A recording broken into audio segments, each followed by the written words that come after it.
Familia Calvary, buenos días. Bienvenidos a un estudio más de la palabra de Dios. Si alguien necesita una Biblia, por favor, levanten su mano para hacerles entrega de una Biblia. Ya saben que aquí en Calvary Chapel queremos que ustedes puedan comprobar que lo que estamos enseñando desde el púlpito es la verdad y nada más que la verdad. Quiero pedirles también que por favor apaguen sus celulares durante este tiempo para no distraer al que está a su lado y poder así concentrarnos en lo que el Señor quiere decirnos el día de hoy. Mantengan su mano levantada si necesitan una Biblia. Hoy, como todos los últimos domingos del mes, vamos a celebrar juntos la Santa Cena del Señor. Así que preparemos nuestros corazones para recordar la razón del por qué lo celebramos.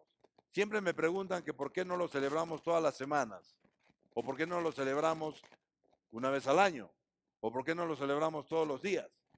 Realmente la única razón por la cual debemos celebrarlo es, como Él dice en su palabra, para recordar a Él el sacrificio tan grande que hizo en la cruz. Él dice, hagan esto en memoria de mí. Él no dice, hagan esto para limpiarles sus pecados.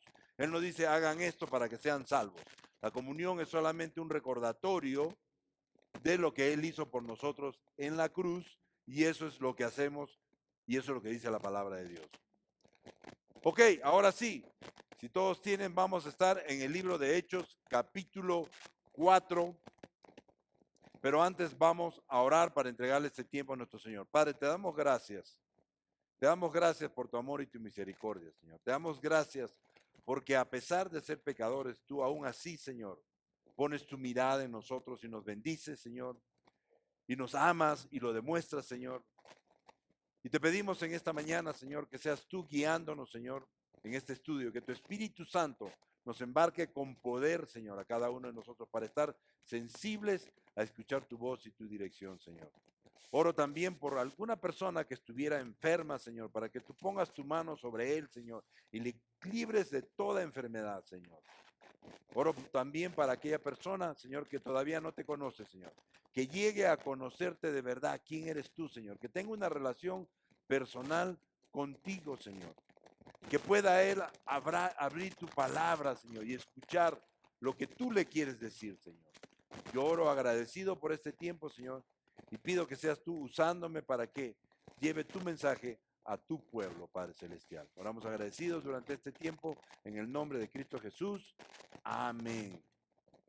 Si recordamos en nuestro estudio, nuestro último estudio del libro de Hechos, capítulo 4, vimos cómo los gobernantes, cómo las autoridades judías de aquella época, cuando vieron la osadía, cuando vieron la valentía con que hablaban Pedro y Juan, ¿no? El apóstol Pedro y el apóstol Juan, y al darse cuenta de que eran gente sin estudios ni preparación, quedaron asombrados. Y lo más importante es que dice el texto que reconocieron que habían estado con Jesús. Escuchen bien esta palabra. Estos gobernantes judíos reconocieron que habían estado con Jesús. Ellos no podían negar que estos hombres habían sido influenciados, habían sido discipulados por Jesús. Además vieron al hombre que había sido sanado. Por lo tanto, no tenían nada que alegar. Así que los mandaron que se fueran y estas autoridades judías se empezaron a preguntar, ¿qué vamos a hacer con estos sujetos? ¿Qué vamos a hacer con estos sujetos? No podemos negar que por medio de ellos ha ocurrido un milagro. Todos lo saben y no podemos negarlo.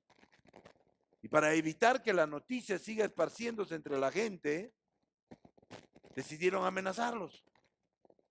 ¿Cómo? Con la idea de que no volvieran a hablar de Jesús a nadie. Y entonces los llamaron y los ordenaron terminantemente, ¿no? Les prohibieron terminantemente que dejaran de hablar y enseñar acerca del nombre de Jesús. ¿Cómo se sentirían ustedes si en estos momentos entraran las autoridades aquí, hoy, y nos prohibieran terminantemente que habláramos y enseñáramos acerca del nombre de Jesús. Vamos a empezar. ¿Qué les diríamos? ¿Qué les contestaríamos? Los apóstoles Pedro y Juan contestaron sin temor, pero fueron muy sabios. Ellos contestaron con una pregunta. Y la pregunta fue, ¿es justo delante de Dios obedecerlos a ustedes en vez de obedecerlo a Él? Por supuesto que no. Así que lo sentimos mucho, pero nosotros no podemos dejar de testificar de lo que hemos visto y oído. Y yo creo, iglesia, que esa debe ser nuestra respuesta. ¿Saben qué? Lo sentimos mucho, pero van a ir a la cárcel. Iremos a la cárcel. Pero no vamos a dejar de testificar del nombre de Jesús. Porque no vamos a agradar primero al hombre antes que agradar a Dios. Miren lo que pasó con Pedro y Juan. Ellos estuvieron en la cárcel y los soltaron. ¿Qué pasó con Pablo y Silas? Estuvieron en la cárcel. Hubo un terremoto y los soltaron. Y el gendarme, la persona que los cuidaba, recibió a Cristo y fue salvo, y toda su familia fue salva. Entonces, eso fue lo que ellos contestaron después de prácticamente ser amenazados. Ahora, tengamos en cuenta que ellos habían visto lo que pasó con Jesús. Sabían muy bien cómo fue juzgado y condenado a morir crucificado, que era una de las peores maneras de morir en esa época. Y estas eran las mismas autoridades que lo habían juzgado y condenado. Sin embargo, fueron valientes en su respuesta. Y a estas autoridades no les quedó más remedio que dejarlos ir. Iglesia, el mensaje está basado en nuestra experiencia. El mensaje está basado en nuestro testimonio. Es como Dios a través de su Espíritu Santo nos ha transformado. Y eso que han visto y han oído, esa transformación, no la puede negar nadie. Aquí vemos que el Sanedrín reconocía que Pedro y Juan habían estado con Jesús. No podían negarlo. Dice el texto en el versículo 13 que quedaron asombrados y reconocieron que habían estado con Jesús. No podían negarlo, pero a su vez no querían admitirlo públicamente. ¿Por qué? Porque no les convenía, tenían mucho que perder. Estaban asombrados que hablaban así, eran gente sin estudios ni preparación. Y recordemos, iglesia, que Dios no escoge al preparado, sino que Dios prepara al escogido.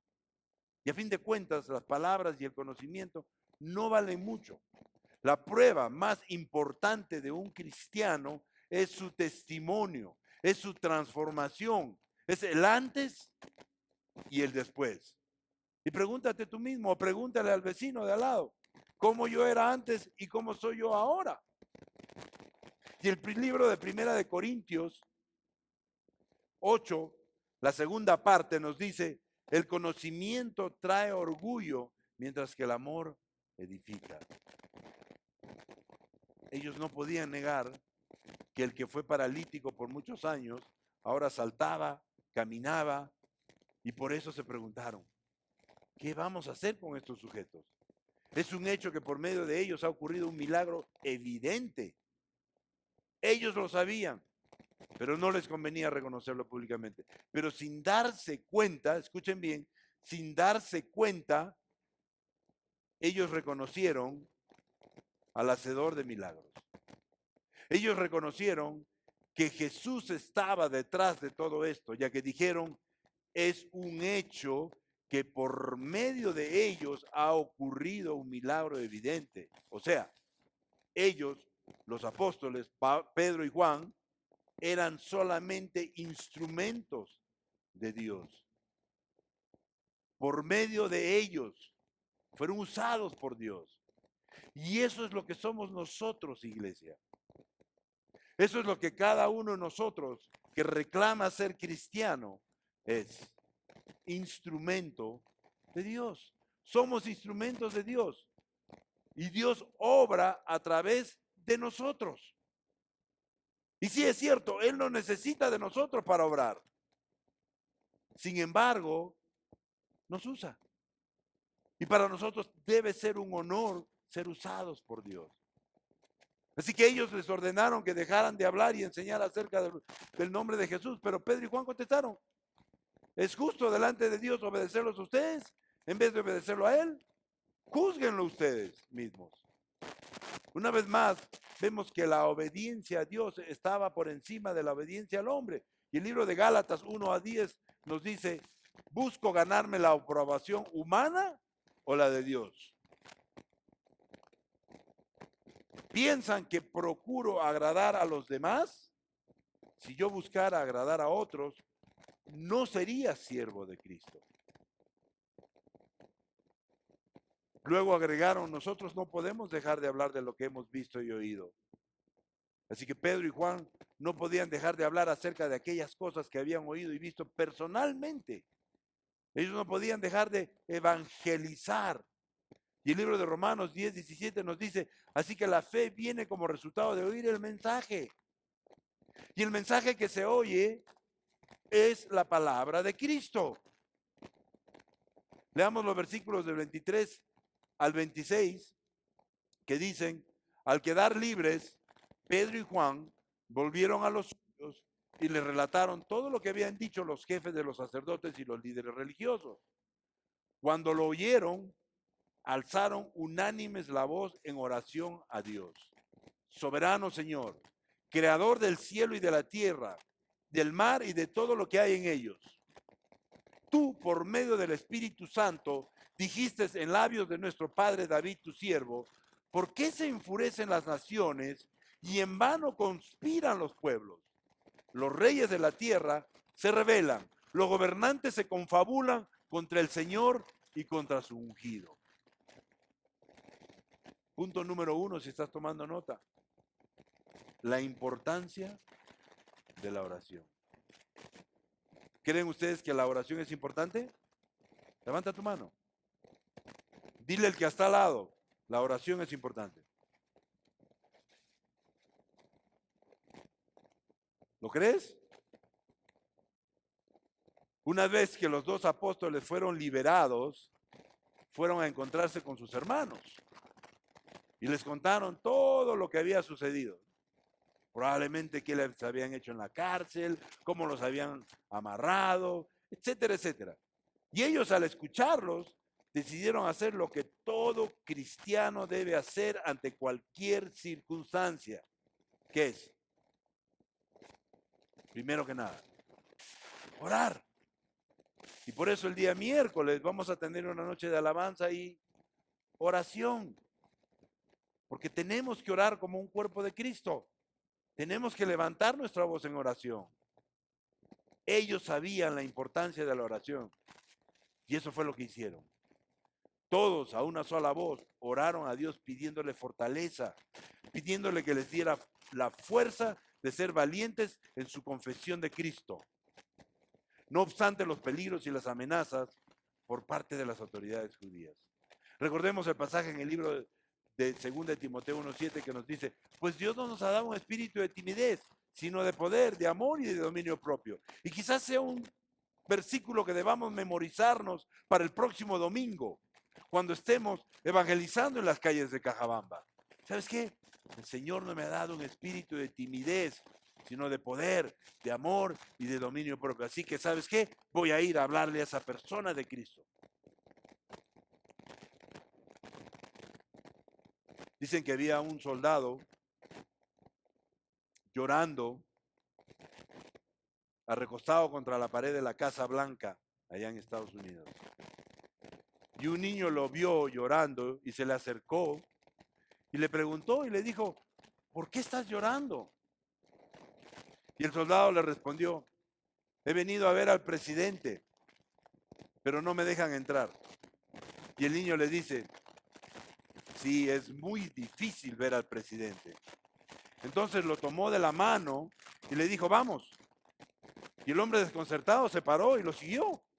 Y pasaron la caseta de seguridad y nadie les dijo nada. Cruzaron el jardín de la Casa Blanca y nadie les dijo nada. Llegaron hasta el salón principal y nadie les dijo nada. Y luego entraron a la oficina del presidente Lincoln. Y el niño le dice, papá, este hombre necesita tu ayuda. Él necesita hablar contigo. ¿Se dan cuenta, iglesia? No importa cuál sea tu necesidad. Jesús, el Hijo del Dios, puede agarrarte de la mano y llevarte directo al trono de gracia y decirle, Padre, esta persona necesita tu ayuda. Padre, esta persona necesita hablar contigo. Es por eso que la oración debe ser lo primero en tu agenda, todos los días. La oración es nuestra primera respuesta, la oración es nuestro primer recurso. ¿Por qué? Porque el Hijo de Dios abrió el camino para llegar al Padre. La oración fue comprada por un precio. La oración no es un lujo, es una necesidad en la vida de un cristiano. Iglesia, debemos entender que la oración es muy importante, pero también es importante saber que la oración no sigue una fórmula ya establecida o que es algo que tenemos que repetir lo mismo varias veces hasta el cansancio. Eso se llama más bien rezar, que en el griego significa repetir palabras sin sentido. Orar es conversar y nosotros lo que hacemos es conversar con Dios. En varias oportunidades he sido invitado a servir en funerales y muchas veces tengo que esperar mi turno, por así decirlo, porque la audiencia está dividida. Hay creyentes de distintas denominaciones y me confunde mucho escuchar cómo estas personas repiten y repiten y repiten y repiten lo mismo muchísimas veces, como si Dios fuera sordo. La oración de fe de un verdadero cristiano es una invocación confeccionada de acuerdo a las circunstancias inmediatas. Por ejemplo, si alguien está enfermo, invocaré a Jehová Rafa, mi sanador, y le pediré que me sane o que sane a la persona que necesita ser sanada. No puedo yo estar repitiendo, no tiene sentido. Si mi situación es económica, invocaré a Jehová Jireh, mi proveedor, etcétera, etcétera. Y así oraré para que se haga su voluntad y no la mía. Ahora, la introducción siempre invoca a Dios como el dueño de la historia. Mejor dicho, que todo lo que está sucediendo es porque Él lo ha permitido.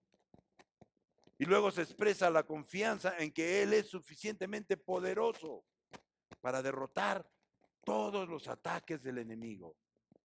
En el libro de Salmos 14:6, por ejemplo, leemos, Él hizo el cielo y la tierra, el mar y todo lo que hay en ellos, y siempre mantiene la verdad. Y tú puedes empezar una oración así, Señor, tú que hiciste el cielo y la tierra, el mar y todo lo que hay en ellos, y que siempre cumples y mantienes tu verdad. Escucha mi oración, Señor. Tengo mi padre que está enfermo, tengo mi madre que está enferma, Señor. Pon tu mano sanadora sobre él. Tú eres Jehová Rafa, Jehová sanador. Tú eres el único que puede. Tú nos has creado, tú conoces cada célula de mi organismo, de su organismo. Tú sabes hasta cuántos pelos tenemos. Tú eres el único que puede hacerlo. Así que clamo a ti para que se haga tu voluntad. Esa es una oración confeccionada de acuerdo a la necesidad, de acuerdo a la circunstancia. Luego en el libro de Nehemías 9:6 también leemos, solo tú eres el Señor, no hay otro. Él es el Señor, Él es el Rey de Reyes. Tú has hecho los cielos de los cielos y todo lo que hay en ellos.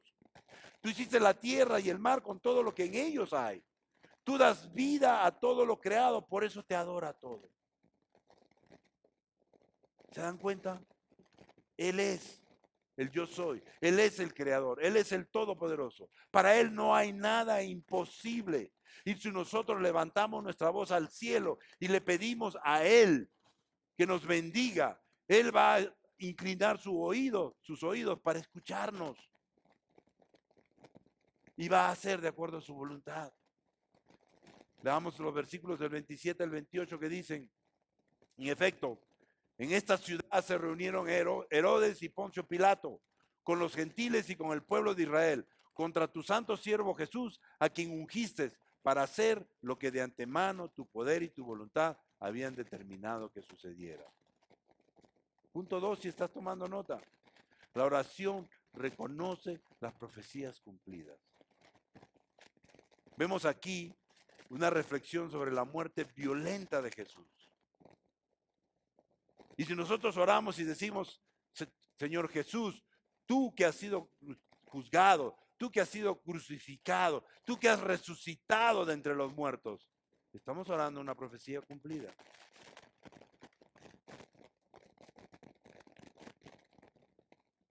Y entonces aquí vemos que ellos están reflexionando sobre la muerte violenta de Jesús, el cual fue ungido por Dios, donde se juntaron el rey Herodes, el procurador Poncio Pilato y sus soldados paganos con el pueblo judío. ¿Para qué?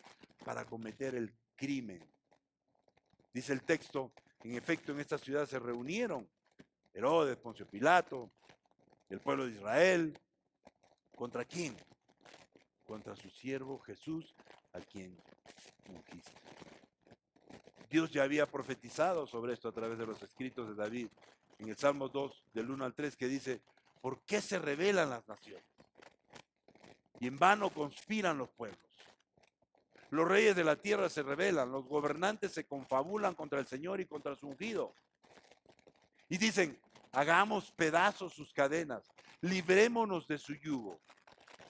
Esa es la profecía. Dios ya había profetizado sobre la actitud hostil de estos hombres con poder en la tierra contra su Mesías. Y se cumplió. Y podemos nosotros orar reconociendo una profecía cumplida. Y más bien agradeciéndole a Dios por haber enviado a su Hijo y pasar todo lo que pasó para que tú y yo tengamos la vida eterna al recibir. Leamos ahora los versículos del 29 al 31 que dicen, ahora Señor, toma en cuenta sus amenazas y concede a tus siervos el proclamar tu palabra sin temor alguno. Que eso es lo que deberíamos o vamos a hacer el próximo domingo. Proclamar tu palabra sin temor alguno. Por eso extiende tu mano para sanar y hacer señales y prodigios mediante el nombre de tu santo siervo Jesús. Después de haber orado, tembló el lugar en que estaban reunidos y todos fueron llenos del Espíritu Santo y proclamaban la palabra de Dios sin temor alguno. Punto 3, si estás tomando nota. La oración debe hacerse con fe. ¿No? Siempre contamos la historia de este pastor que llamó a todo un pueblo a orar por la lluvia para que lloviera, porque había sequía ya hace mucho tiempo y los campos ya se habían perdido y no llovía y no llovía. Y a las 6 de la mañana todo el pueblo llegó y llenó el estadio de esa ciudad. Todos llegaron a orar para que lloviera. Y el pastor se levanta y dice, hombres de poca fe. Pero ¿cómo dice usted eso? Si aquí estamos todos, nos hemos levantado temprano para venir a orar. Sí, pero ninguno ha traído paraguas. Todos han venido a orar, pero ninguno ha traído paraguas. ¿Hasta dónde va el grado de tu fe? ¿Hasta dónde va el grado de tu fe? Cuando oramos, ¿tenemos fe en que Dios va a contestar nuestras oraciones? ¿O simplemente oramos por orar? Los discípulos oraron confiados en el poder de Dios. Ellos pidieron más valentía para testificar frente a la persecución que soportaron, que soportarían y que seguimos soportando. Iglesia, cuando oramos debemos tener esa confianza, esa fe de prepararnos para recibir lo que pedimos al Señor. Recordemos lo que nos dice Hebreos 11:1. Ahora bien, la fe es tener confianza en lo que esperamos, es tener certeza de lo que no vemos. En otra versión dice la fe, la certeza de lo que se espera, la convicción de lo que no se ve. Iglesia, la oración es poderosa. ¿Quién lo cree? Digan amén. La oración es poderosa. Y en este pasaje encontramos 5 características de la oración poderosa que los primeros creyentes practicaban y que deberíamos también practicar. Primero, ellos oraron con unanimidad. ¿Saben lo que significa unanimidad? Ellos oraron todos juntos. La oración tiene poder. Cuando 2 o más están reunidos en su nombre, Él está presente. Cuando lo oyeron, dice el versículo 24, alzaron unánimes la voz en oración a Dios. Y eso es lo que vamos a hacer el miércoles. Unánimemente vamos a orar como el cuerpo de Cristo. Unanimidad quiere decir movidos por un mismo propósito e interés. Ellos estaban tan animados por el valor que demostraron Pedro y Juan ante las autoridades que ellos también quisieron imitarlos. ¿Se dan cuenta, iglesia? Cuando hay unanimidad, es contagioso. Cuando hay unanimidad, no hay división, no hay pleitos, no hay celos, no hay contiendas. Impiden que Dios obre poderosamente en la iglesia. Todo eso impide que Dios obre poderosamente en la iglesia. Y lo que queremos más bien es unanimidad para que Dios pueda hacer su obra. Segundo, ellos oraron con discernimiento. Dicen los versículos del 24 al 28, cuando lo oyeron, alzaron unánimes la voz en oración a Dios, soberano, Señor, creador del cielo y de la tierra, del mar y de todo lo que hay en ellos. Tú por medio del Espíritu Santo dijiste en labios de nuestro padre David, tu siervo, ¿por qué se enfurecen las naciones? Y en vano conspiran los pueblos. Los reyes de la tierra se rebelan, los gobernantes se confabulan contra el Señor y contra su ungido. En efecto, en esta ciudad se reunieron Poncio Pilatos, Herodes y el pueblo de Israel para hacer lo que de antemano tu poder y tu voluntad habían determinado que sucediera. Ellos supieron discernir las escrituras. En el Salmo del 2 del 1 al 3 que acabamos de leer en relación con el rechazo hacia la iglesia. Ellos pudieron discernir que había un rechazo contra la iglesia. Un rechazo que continúa a través de los tiempos. También supieron discernir las circunstancias que estaban viviendo. Esto nos enseña que cuando las oraciones tienen que ver con los intereses de Dios y no los nuestros, Dios bendice. Tercero, ellos oraron en forma definida y concreta. Y lo pueden ver en los versículos del 29 al 30. Ahora, Señor, toma en cuenta sus amenazas y concede a tus siervos el proclamar tu palabra sin temor alguno. Por eso extiende tu mano para sanar y hacer señales y prodigios mediante el nombre de tu santo siervo Jesús. Es interesante este pasaje, iglesia. Porque ¿saben qué? Muchos de nosotros podríamos estar orando, por favor, Señor, defiéndeme. Señor, no dejes que me peguen, no dejes que me metan en la cárcel, Señor. Que no se acerquen a mí, Señor. Ellos no pidieron eso. Ellos no pidieron que cese la persecución o que pudieran escapar ilesos a algún lugar seguro. Hay 3 peticiones concretas que ellos hicieron. La primera, que fuesen dotados del poder espiritual para afrontar la persecución, porque sabían que iban a ser perseguidos. Y sabemos nosotros que está garantizada la persecución. Por predicar el evangelio, dice la palabra, seremos perseguidos en el libro de Juan. Ellos sabían que iban a ser perseguidos. Ellos no estaban diciendo, Señor, quítame la persecución, sino, ¿sabes qué, Señor? Dótame del poder espiritual para poder afrontar la persecución. La segunda, que el Señor se hiciera cargo de la situación mientras ellos seguían testificando. Señor, encárgate tú de ellos. Tu palabra dice que Él va delante de nosotros peleando nuestras batallas. Es más, en el libro de Isaías dice que la venganza es de Él, no es nuestra. Por lo tanto, Señor, tú encárgate de los que me persiguen y yo seguiré predicando la palabra.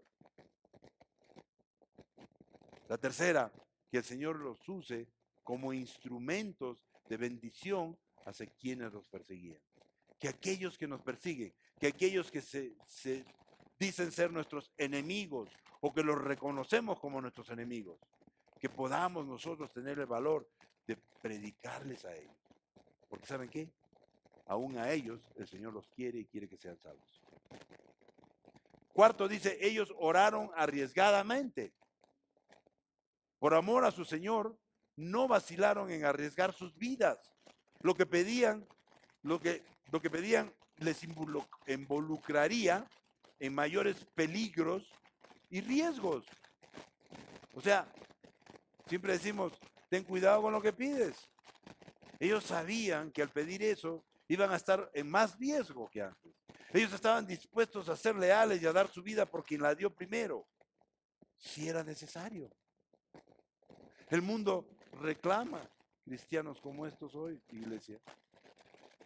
La semana pasada me parece que les conté de una pareja que estaba orando para que el Señor los guiara dónde era su nuevo lugar, su nuevo ministerio. Habían estado en Jordania, un país musulmán, pero un país un poquito libre, no había mucha persecución. Y el Señor les dice, los quiero en Arabia Saudita. Tú estás orando, Señor, ¿cuál es mi próximo ministerio? Y el Señor le dice, quiero que vayan a Arabia Saudita. Para los que no saben, en Arabia Saudita tú no puedes ni siquiera mencionar la palabra Cristo porque puedes ser condenado a muerte. Así de simple. Te ahorcan, o como a una pareja de chinitos con sus tres hijos le pasaron una aplanadora, etcétera, etcétera. Ellos saben el riesgo que es ir a Arabia Saudita. Tienen 3 niños o 4 niños y saben que están arriesgando a sus niños.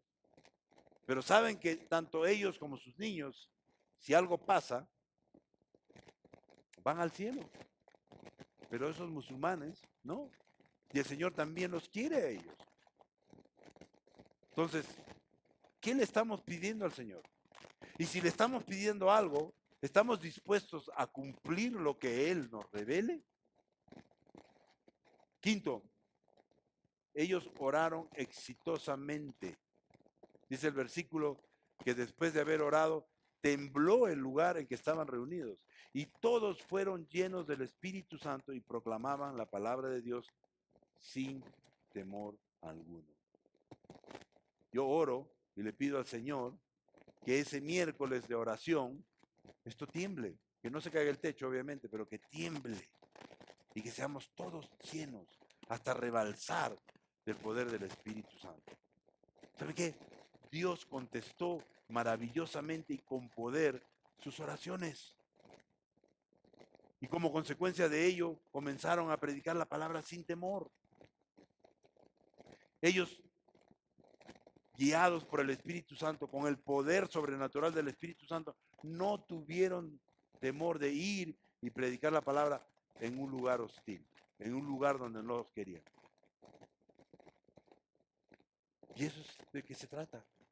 En esta última conferencia que estuvimos, el pastor decía, ubiquen, busquen el lugar más oscuro en donde viven.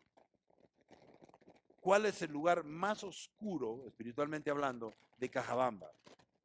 Y vayan allá y prediquen la palabra. No, pero ¿y si me pegan? ¿Y si me rechazan? Si vamos con el poder del Espíritu Santo, Él nos va a cuidar, Él nos va a proteger y Él nos va a quitar el temor. Para concluir, tal como en el primer siglo, hoy Dios quiere que oremos de la misma manera, iglesia. Algo que tenemos que entender es que ese alboroto de los oficiales de la tierra y de sus pueblos del que habla el Salmo 2 se hizo realidad en los ataques de aquellos que condenaron a muerte a Jesús y de los que ejecutaron la sentencia. Esta referencia al sufrimiento de Jesús demuestra que los que así oran ven la persecución como la continuación del sufrimiento que tuvo que pasar su maestro, pero también como una oportunidad para predicar el mensaje de Cristo. El libro de Marcos 10:38 Ustedes no saben lo que están pidiendo, respondió Jesús. ¿Pueden acaso beber el trago amargo de la copa que yo bebo o pasar por la prueba del bautismo con el que voy a ser bautizado? Pregúntate, ¿estás dispuesto a pasar ese trago amargo? ¿A pasar por lo que pasó Jesús? ¿Estás dispuesto al sufrimiento? ¿Estás dispuesto a cargar esa cruz por amor a Él? Cuando acabaron de orar, el lugar en donde estaban reunidos tembló y todos fueron llenos del Espíritu Santo. El Espíritu Santo defendió a estos discípulos quienes se habían liberado de estas autoridades judías. Mejor dicho, el Sanedrín los condenaba, mientras que el Espíritu Santo los autenticaba. ¿Qué quiero decir con esto? Era como si el Espíritu Santo estuviera diciendo, ellos son auténticos cristianos. Ellos no son cristianos tibios, que están con un pie en el mundo y un pie en la iglesia, o con Cristo. Ellos son cristianos auténticos que están dispuestos a entregar su vida, sus planes por Cristo. Porque Cristo está pronto a venir. Y todos tus planes ahí se van a quedar. Y lo único que va a tener importancia es, ¿me voy o me quedo? ¿Tu vecino se va o se queda? ¿Tu familiar se va o se queda? Ellos son auténticos cristianos. Ellos verdaderamente son mis hijos y yo los cuido. Y eso es exactamente lo que hace el Espíritu Santo con nosotros también, iglesia. Somos sus hijos. Y Él nos cuida. Levanten la mano los que tienen hijos. ¿Ustedes cuidan de sus hijos? ¿Están dispuestos a dar la vida por sus hijos? De la misma manera el Espíritu Santo cuida de nosotros. Jesucristo dio la vida por nosotros, para que nosotros tengamos la esperanza de la vida eterna. Nuestro tiempo aquí es corto, iglesia. Pronto viene Jesús y nos lleva. Y lo único que no vamos a poder hacer en el cielo es evangelizar. Ya es demasiado tarde. Así que hoy tenemos una gran oportunidad, sobre todo ahora que se vienen estas fiestas. Vienen amigos, vienen familiares que no ven hace tiempo. Que ellos puedan ver la transformación en ustedes. Que ellos puedan ver el cambio en ustedes. ¿Se van a burlar? Posiblemente. Posiblemente se van a burlar. Te van a cochinear, te van a decir, ahora eres un fanático, un religioso, ¿qué pasó contigo? Ya no tomas, etcétera, etcétera.